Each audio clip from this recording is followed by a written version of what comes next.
Haleluya, kwamba likae ndani ya neno, ndipo litakuwa watafanyika kuwa wanafunzi wa nani? Wa Kristo.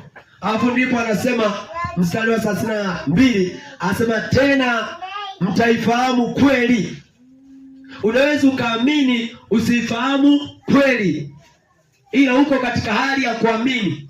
Sasa Kristo analitoa kundi lililoamini liingie katika hali ya kufahamu. Kanisa tukapate kufahamu, uwezo wa kuweza kufahamu kanisa.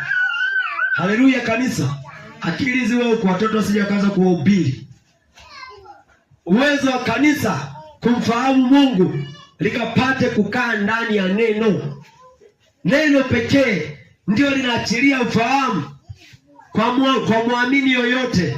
Anapokaa ndani ya neno la Kristo, anaifahamu kweli. Ile kweli ndio itamfanya kuwa huru.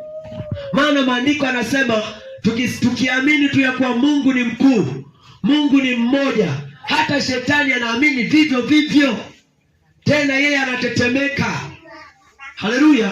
Kwa hiyo tukikaa katika hali ya kuamini peke yake, haina maana kuwa tumefanyika kuwa wanafunzi wa nani? Wa Kristo. Lipo tendo ambalo linapaswa likatendeke kwa huyu muamini, akaketi katika